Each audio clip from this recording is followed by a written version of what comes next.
Halo semuanya, setelah sekian lama kita tidak membuat laporan video, kali ini kita membuat laporan video dengan judul Pembuatan Alat Sederhana Evaporasi Menggunakan Kaleng Bekas.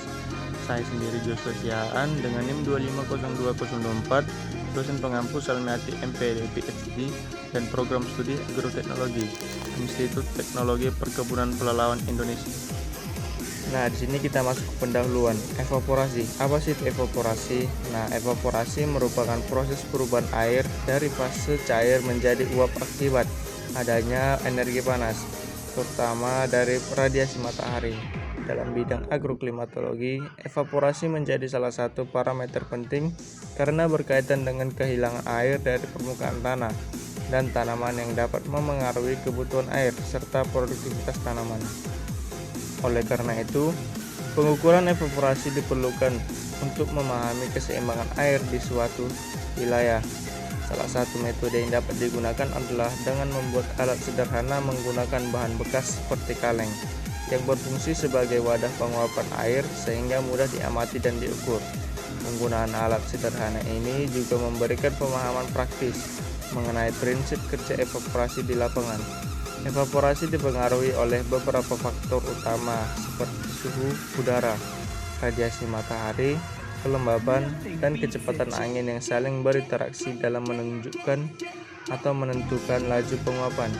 Selain itu, studi lain menunjukkan bahwa alat pengukur evaporasi sederhana dapat memberikan hasil yang cukup representatif apabila dilakukan dengan prosedur yang tepat dan kondisi lingkungan yang terkontrol.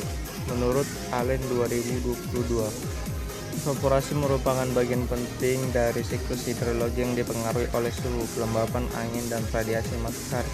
Pemahaman proses ini penting dalam bidang pertanian dan lingkungan, sehingga diperlukan alat ukur sederhana seperti kaleng bekas untuk mempermudah pengamatan di lapangan. Menurut Dingman 2023, evaporasi berkaitan dengan keseimbangan energi antara permukaan dan atmosfer. Karena alat ukur modern relatif mahal, penggunaan alat sederhana dari bahan bekas seperti kaleng dapat menjadi alternatif praktis untuk memahami konsep evaporasi secara langsung, menurut Campbell 2022. Nah, tujuan dari praktikumnya adalah membuat alat sederhana untuk mengukur laju evaporasi serta memahami proses penguapan air di lingkungan.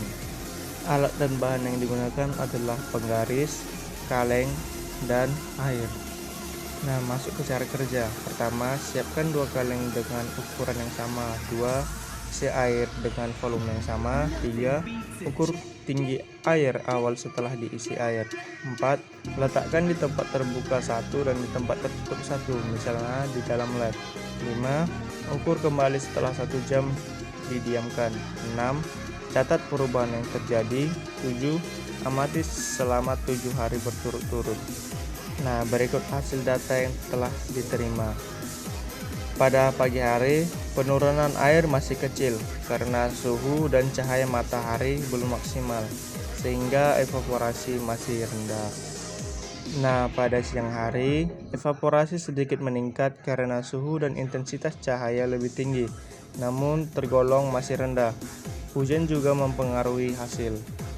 Nah, pada sore hari juga evaporasi kembali menurun karena intensitas cahaya berkurang.